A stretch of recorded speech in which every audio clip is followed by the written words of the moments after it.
But what if I want to move? What if a life event happens and I just no longer see myself resonating with the values of this farm? Or what if I get a job offer to go out to move to Vancouver and now I want to leave the community? And I want to be able to kind of keep the integrity of the community and the memberships, but I also want to be able to sell my membership. Or I want to be able to move out of my membership and realize the value of my investments and the value of my time, energy, and money put into the farm.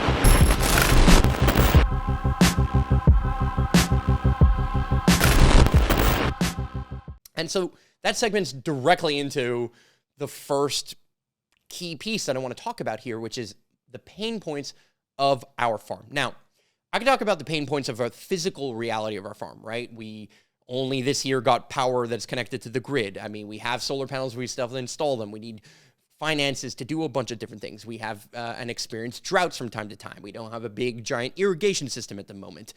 So we have to hand water a lot of things. We're doing a lot of the work by hand. We're not really using machinery or tilling or tractors a ton. We do to some degree, but we don't have a ton of equipment necessarily. And a lot of that is solving itself. Now, a lot of that is solving itself through the fact that people are showing up Fridays and Saturdays and other days of the week, but Fridays and Saturdays are kind of our more public days, as volunteers to participate in that. And then there are some people who really do see themselves as kind of permanent members. They've taken responsibility. So that's a key word that I want to talk about, responsibility. Here's my pain point.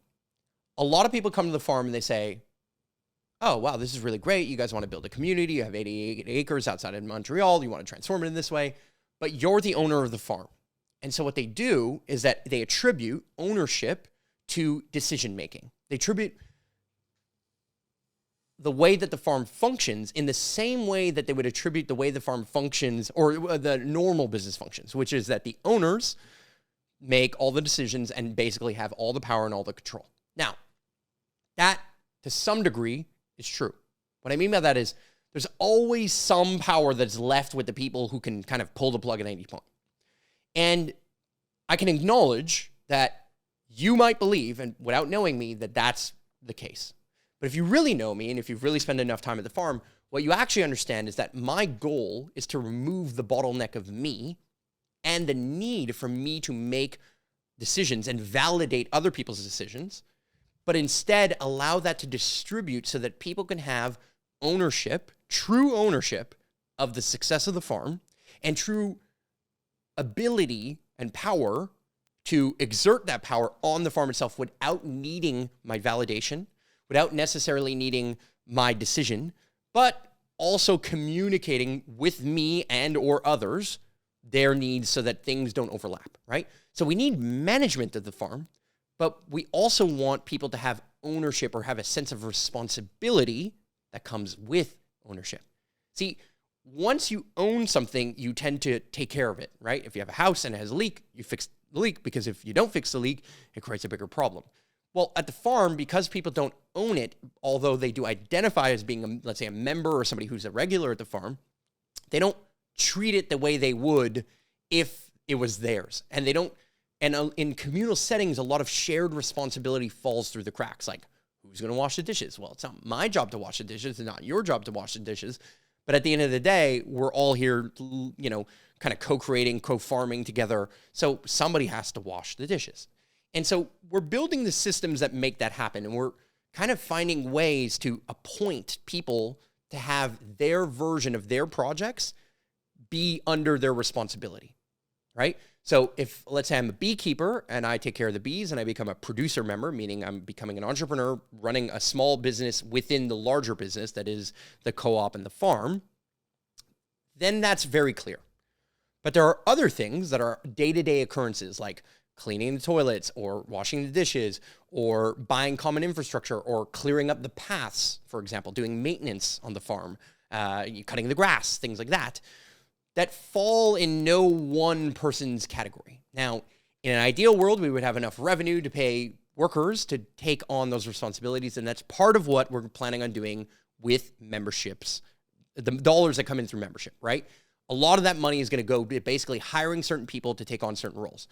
one person to really manage everything related to the welcome desk and the bistro, what we call our bistro, which is where we can serve water, where all the glasses are found, where people can check in or purchase something, where they can buy the eggs that we sell.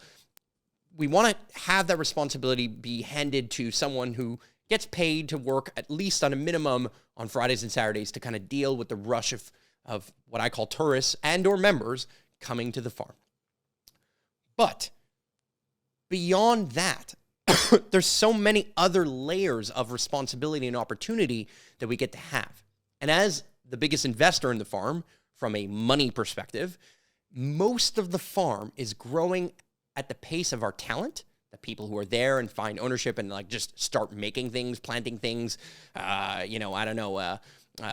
taking care of the flowers or pulling out the weeds or replanting the garlic or doing whatever it is that needs to be done.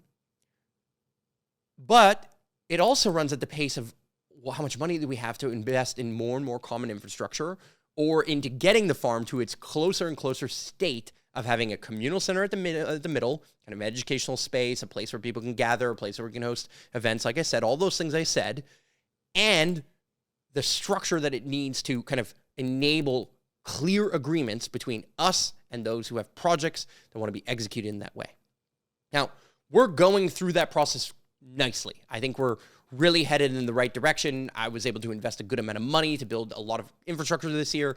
I mean, the farm is at a blistering pace that is absolutely insane. And none of this, I really want to stress this, none of this is possible without the support of people who are showing up on a regular basis and those who are cheering us on Instagram or on Facebook or wherever else it is too, okay? So deeply appreciative of that. But every once in a while, for a common project to happen, we also need to buy the common resources. So I'll give you an example. We have to buy wood to build a structure over the kitchen so that we can have shade in the kitchen, so that we can cook in the kitchen comfortably. Well, who buys that wood, right?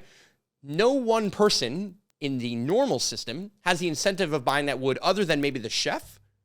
But then if the chef is going to buy the wood and they don't really own the wood or they don't really own the kitchen, then they're not really going to do that. And they're not going to see it as their responsibility to do that, even though they might have the resources to do it and they might really want it to happen. So what they're going to do is they're going to defer through the traditional mindset that, oh, if you're the owner, you have to pay for it. And that's great, but that grows slowly.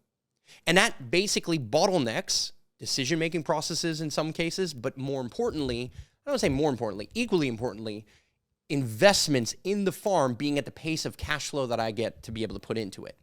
Now, the farm is not the only thing I do. I have expenses, running the studio. I have expenses hiring Kyler is behind the camera here. There's so many different layers of things that I have to invest in on a regular basis just to run my life, pay insurance on my car or whatever it is. So, and there's only so much cash flow that I can generate in any given year. Now, sure, living abundantly, I can make a ton of money and I can keep the pace of the farm growing at faster than normal. I'm doing a decent job at that, right? If I say so myself, that's a little pat on my own back over there. I'm doing a decent job at kind of keeping the pace of the farm growing at what I think to be a very good, sustainable pace. But if it were up to me, I would love to bring on investors. I would love to have other people take ownership and responsibility of projects and do that in a way that feels really clear. So we've started to do that, right? I invested in garlic, but then one of our neighbors invested in garlic, or one of my friends or one of our members invested in garlic, for example. And so now as the garlic sells, they put an initial investment, we put an initial investment, we're multiplying that garlic, and based on their initial investment, they're getting that percentage of the garlic sales. Okay.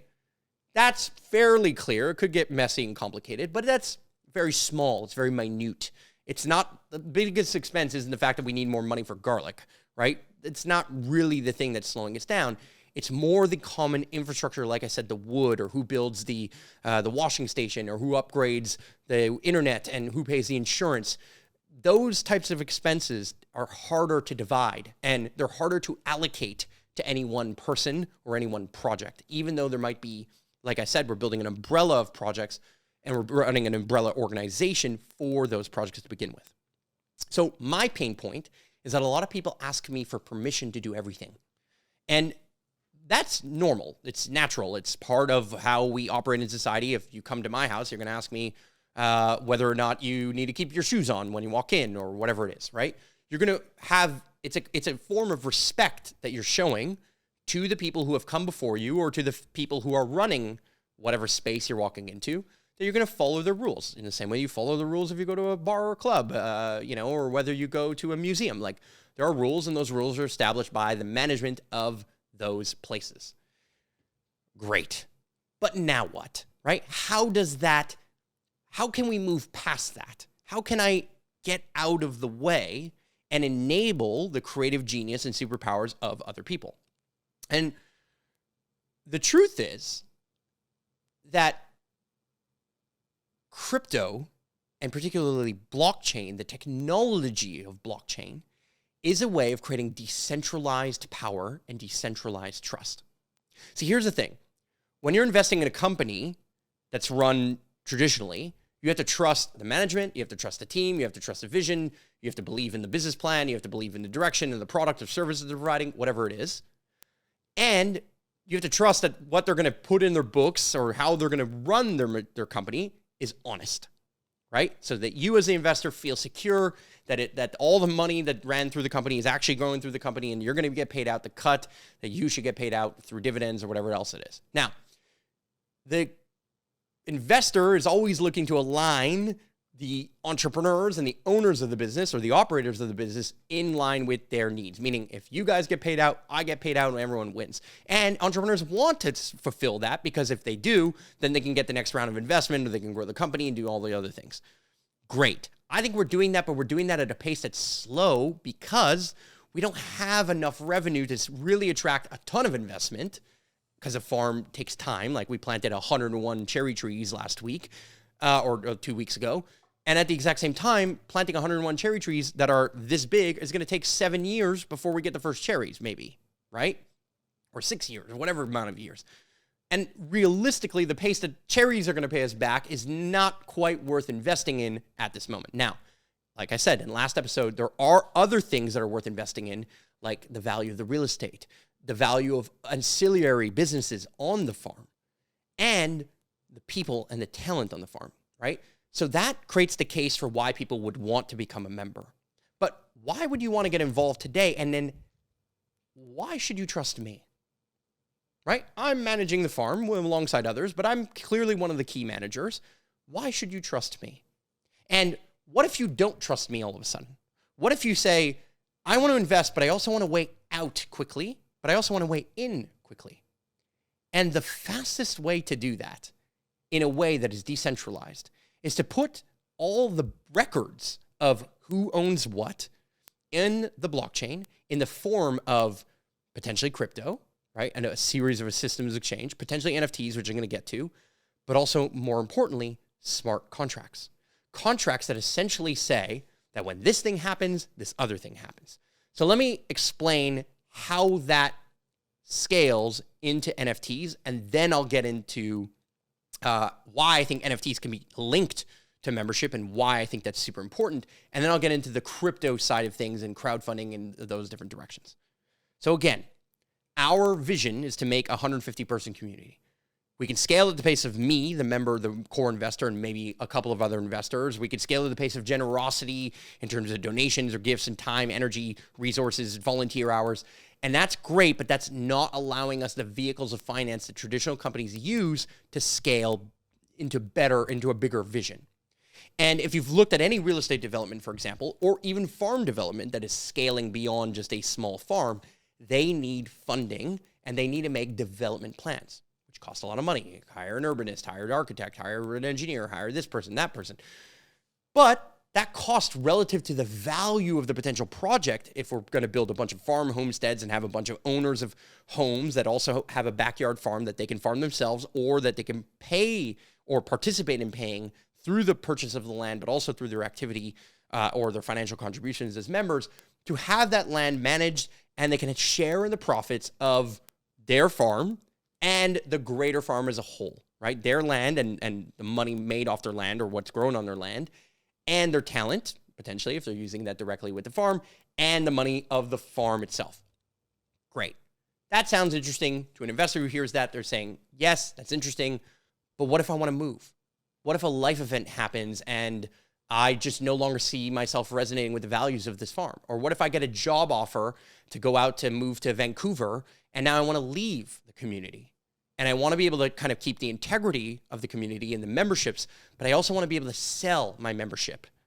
Or I want to be able to move out of my membership and realize the value of my investments and the value of my time, energy, and money put into the farm.